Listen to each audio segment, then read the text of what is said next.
Hey, j'espère que tu vas bien et que ce début d'année se passe à merveille pour toi, malgré ce contexte toujours instable. Voilà quelques mois que tu n'as pas entendu ma voix par ici, et pour cause, j'ai eu un léger contretemps.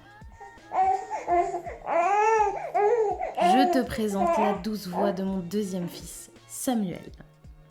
Si tu es nouvelle par ici, je m'appelle Floriane et j'accompagne les femmes entrepreneurs à créer une image de marque impactante, alignée, pour rayonner, pour gagner en visibilité et développer leur business.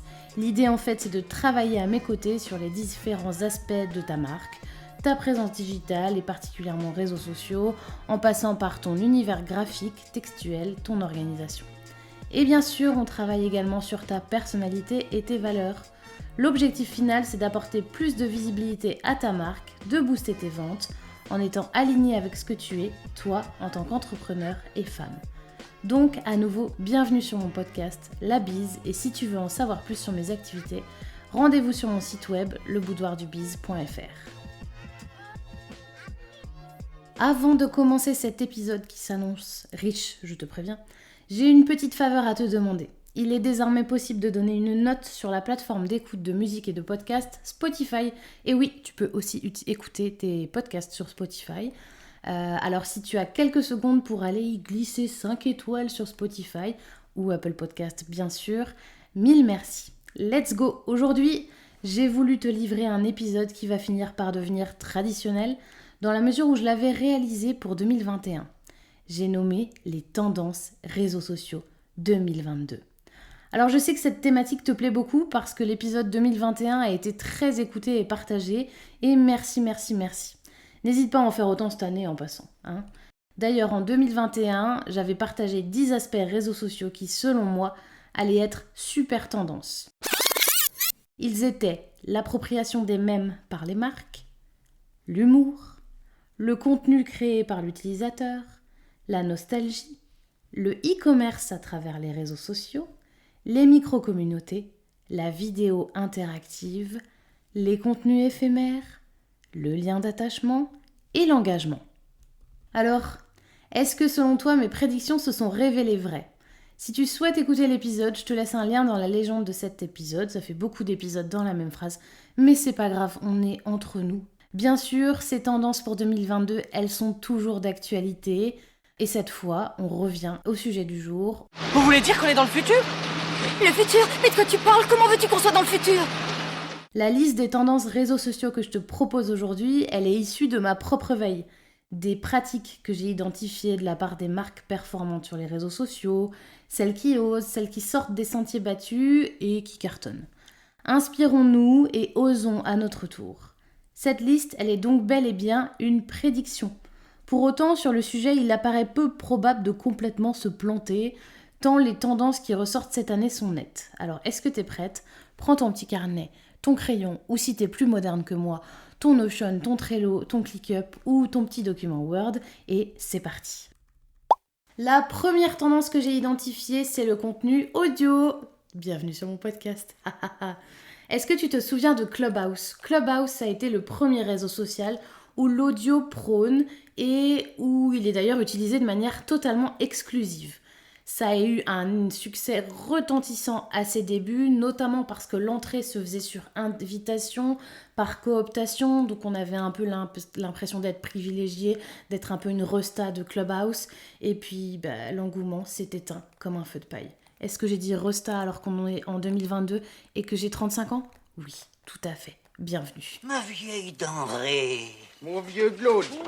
Les pratiques ont évolué, l'audio est devenu une tendance de fond à travers les DM, les fameux messages privés audio sur Instagram par exemple, les vocaux sur WhatsApp, Spaces, c'est-à-dire les salons de discussion audio sur Twitter, l'engouement croissant pour le podcast.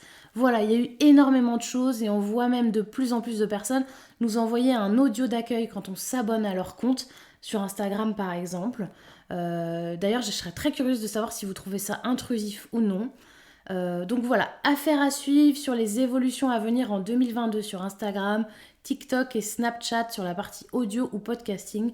Je suis sûre qu'il va se passer des choses. Je sais pas si c'est ton cas, mais moi par exemple, j'utilise de plus en plus les vocaux sur WhatsApp et sur Instagram. sur WhatsApp pour discuter avec mes proches au lieu de s'appeler. J'ai l'impression qu'on s'appelle de moins en moins, mais qu'on s'envoie de plus en plus d'audio. Et pareil sur Instagram. On peut clairement présupposer que tous ces contenus audio, ils remportent un succès croissant grâce à la pandémie qu'on a traversée. On a donc un besoin de reconnexion à l'autre, on en parlera tout à l'heure. Mais quoi qu'il en soit, les contenus audio créent une intimité. Et cette fameuse reconnexion à travers la voix. Coucou, tu entends ma voix ? Avec la voix, on transmet des émotions, une personnalité, un engouement, contrairement à le texte qui peut souvent être un peu froid. Donc, moi je me dis que les contenus audio vont continuer à se développer et nos pratiques avec. Et j'ai hâte de voir la suite de cette aventure audio. La grande question c'est quoi ? C'est comment tu vas pouvoir le mettre en place dans ton business. Si la partie audio t'intéresse, voici quelques options.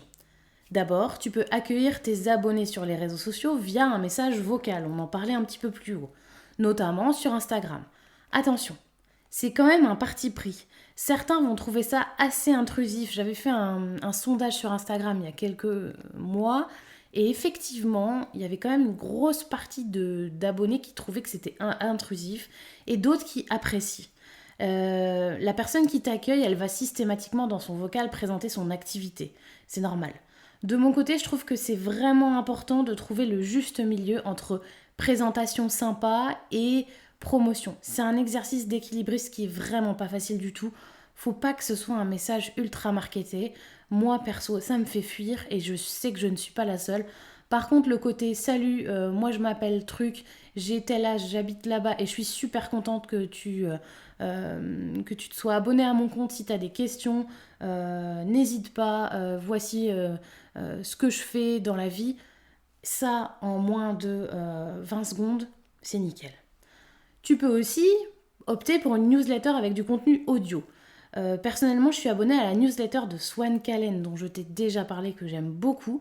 Elle est designer graphique et elle nous offre une vidéo de temps à autre sur sa newsletter. Alors je sais, on dépasse le côté audio puisque c'est vidéo et donc images et son, mais je trouve ça super agréable d'avoir accès à du contenu exclusif avec ce format-là. Mais la vidéo, si c'est pas ton job en fait, c'est long à tourner, c'est long à monter. Alors que tu as l'option de glisser un message vocal dans ta newsletter, ce qui va te prendre moins de temps et qui va permettre quand même de créer un lien d'attachement avec ta communauté, et là c'est hyper intéressant. Autre idée, bien sûr, sans surprise, créer ton podcast. Tu n'es pas sans savoir que je suis convaincue par ce format, que je cherche encore mon rythme et que forcément l'arrivée de mon deuxième bébé a légèrement chamboulé mes plans, mais si le format te plaît et que tu as du temps à accorder à cela, le podcast peut être un formidable canal de communication pour créer du lien avec tes clients et tes futurs clients et donc de vendre plus et mieux. D'ailleurs, je travaille en ce moment avec une collègue sur un projet podcast pour une entrepreneure passionnante et je peux te dire que ça va faire des étincelles. Avec ma collègue, on travaille toutes les deux sur la création de son podcast, de l'univers sonore, de son nom et jusqu'à la communication, la promotion, l'identité graphique, l'identité globale du podcast. C'est passionnant. Si l'aventure t'intéresse, si tu veux suivre ce qu'on a fait, rendez-vous sur mon compte Instagram. On continue ? La deuxième tendance que j'ai identifiée, c'est l'influence raisonnée et partagée. Alors oui, c'est un terme qui n'existe absolument pas de manière officielle, puisque c'est un terme que j'ai inventé et que j'utilise pour décrire cette tendance. Après les nombreuses dérives liées à l'influence, notamment les bad buzz autour des concours et des articles sponsorisés par exemple, les marques elles doivent désormais revoir leur copie pour des campagnes d'influence plus éthiques, plus responsables, plus transparentes. Exit donc les kilos de produits envoyés à un influenceur ou une influenceuse sans avoir eu son accord. On fait place à la communication entre les deux parties, à l'échange et aux relations plus saines. On va également miser sur une confiance accrue. Alors je sais, en tant que marque, c'est parfois difficile de laisser quartier libre à une influenceuse. Mais si tu l'as bien identifié cette personne, si elle a les mêmes valeurs que toi, si vous êtes dans une relation conjointe saine, c'est vraiment une belle manière de fonctionner et ça correspond vraiment aux tendances du moment. De plus en plus rares sont les influenceuses sérieuses qui acceptent des règles strictes, comme si elles étaient un simple pion. j'ouvre tout de même une petite parenthèse, sur le fait d'envoyer des kilos de fringues à une influenceuse. Une des tendances TikTok du moment, c'est de vider un carton entier de vêtements peu chers d'une marque asiatique très connue, dont je ne citerai pas le nom, notamment auprès des très jeunes femmes, et d'en faire un haul, c'est-à-dire de présenter chaque vêtement reçu, de l'essayer, nanana. Mais cette marque en question, que je ne citerai toujours pas, est de plus en plus épinglée et accusée du fait de ses pratiques peu éco-responsables. T'as vu, je reste polie, hein. C'est la chose la plus incroyable que j'ai jamais vue. Vous êtes d'accord avec moi? Donc, choix affiné de ton ou ta partenaire d'influence, éco-responsabilité, transparence, confiance vont être les maîtres mots si tu t'attaques au marché de l'influence.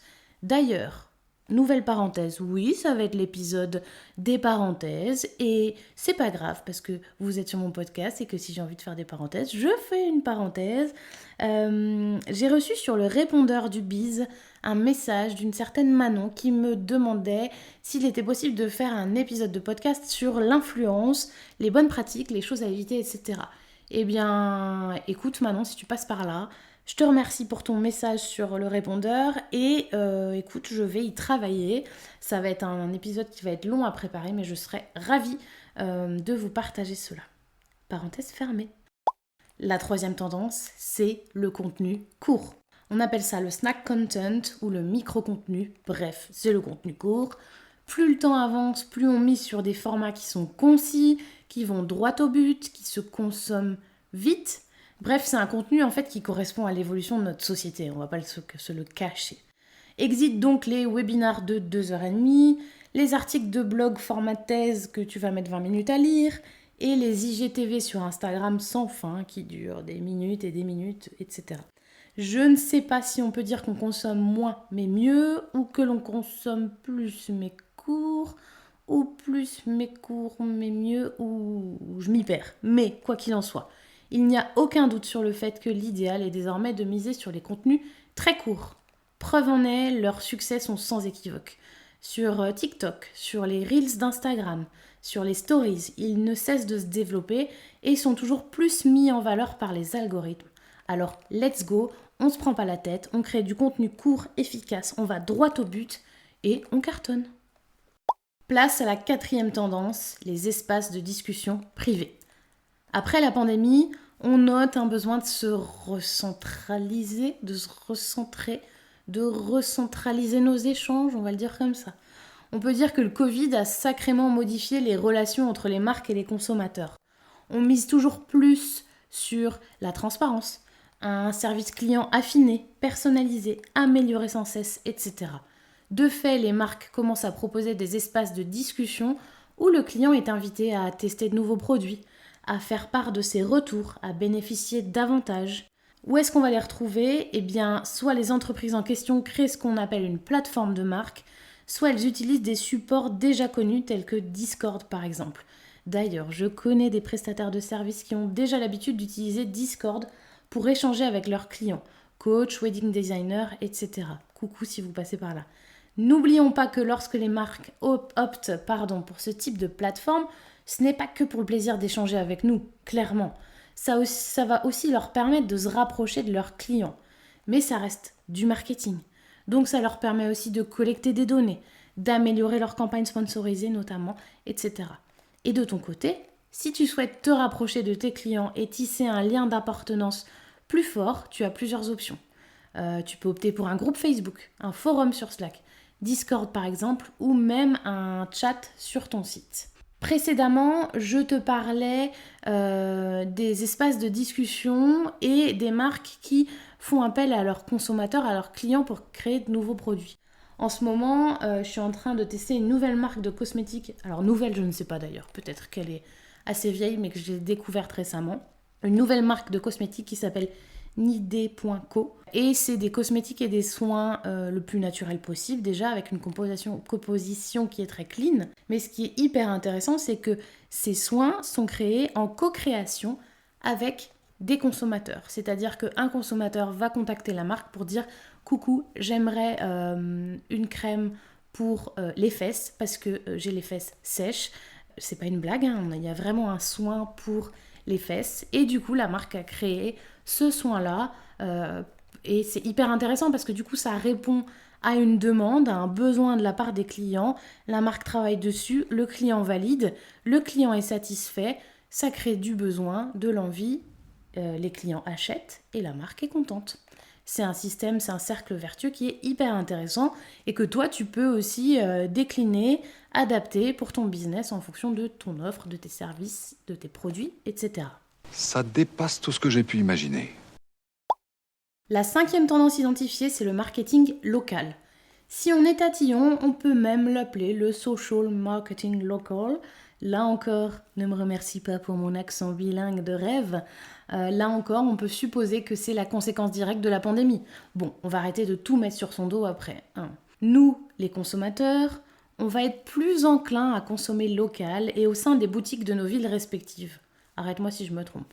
Les marques, elles vont miser de plus en plus sur les interactions que l'on qualifierait de géolocalisées. Par exemple, le Roi Merlin, qui organise dans ses magasins des événements avec des influenceurs, des créateurs locaux. Ainsi, les clients entrent en contact avec ces personnalités tout en consommant au sein même du magasin, lors d'un événement agréable, sans oublier le fait qu'ils font la promotion de ce magasin en passant. Tout bénef. Que l'on soit prestataire de services ou que l'on vende des produits, on va pouvoir donc décliner cette tendance de différentes manières. On va pouvoir organiser un événement dans une boutique ou un café de notre ville. On va pouvoir utiliser le hashtag de ville ou de région dans nos communications. On va pouvoir géolocaliser nos publications, travailler avec des influenceurs locaux, mettre en valeur des partenaires locaux. La liste est longue. Et ça pourrait être tout à fait t'inspirer, ou alors pas du tout, et tu peux aussi lâcher l'affaire si c'est pas ton truc. Alors je te le dis tout de suite, la 6e tendance, elle va te plaire. Pourquoi ? Parce que ça fait des années qu'on nous conseille de miser sur le format vidéo. Alors tu vas me dire, oui c'est bon Flo, on a compris, la vidéo, les formats interactifs, les transitions cool, tout ça, mais je sais que vous êtes très nombreuses à ne pas oser sauter le pas du format vidéo. Et pour cause, c'est long à réaliser, c'est parfois compliqué à monter, ça prend du temps. On a toujours l'impression que le rendu final ne nous plaît pas vraiment. Il y a souvent un bug au moment de l'import sur la plateforme. Eh bien, tu sais quoi ? Je vais te déculpabiliser de tout ça. Ne me remercie pas. Parce qu'en 2022, on va mettre en valeur la production de vidéos avec son smartphone. Exit les longs montages sur ton PC, le logiciel qui coûte une blinde. Comme je te le disais plus haut, on va miser sur des formats courts et on va utiliser directement son smartphone et des applications gratuites si on le souhaite. En tout cas, des applications sur son smartphone ou directement le réseau social que tu vas utiliser. Et tout ça, ça tombe très bien parce qu'il y a pléthore d'applications qui sont simples, qui sont gratuites et qui vont te permettre de faire du montage le plus efficacement possible sans arrêter de mettre 2 heures à monter un Reels Instagram qui va durer 12 secondes. Merci. Il ne me reste plus qu'une tendance à te livrer. Et c'est la 7e. La 7e, elle va se baser sur un constat. La conversation permet la conversion. Bah oui, la conversation permet la conversion. Finalement, tout est intimement lié. On va rechercher plus de contacts avec nos marques préférées, on a envie de se sentir privilégié en tant que client, et les marques tentent de plus en plus de développer un lien d'attachement avec leurs clients qui deviennent eux-mêmes des ambassadeurs, notamment sur les réseaux sociaux. C'est donc un cercle vertueux. J'adore les cercles vertueux. Un cercle vertueux qui est efficace, qui est cohérent et que tu ne dois absolument pas mettre de côté cette année. J'en ai fini pour les tendances réseaux sociaux que j'ai identifiées pour 2022. Si tu as des questions, je me tiens bien sûr à ta disposition pour en parler via LinkedIn, Instagram ou mon formulaire de contact sur mon site web leboudoirdubiz.fr. Imhotep, je pensais pas que ça allait être aussi facile. D'un coup là, je suis libéré là. Si l'épisode t'a plu, n'hésite pas à le partager et à mettre 5 étoiles sur Apple Podcast ou Spotify par exemple. Tu peux aussi recommander mon podcast si le cœur t'en dit. Bref, tous les coups de main sont bons à prendre et je t'en remercie. Pour suivre mon actualité, rendez-vous sur Instagram ou LinkedIn. Et pour plus de contenu exclusif, je t'invite à rejoindre ma liste email, la Biz Letter. C'est un format bimensuel, sans spam, promis, qui est rempli de tips, de partage d'expériences, d'actu, pour faire grandir ton business et pour le rendre plus visible en toute sérénité. À bientôt et la bise!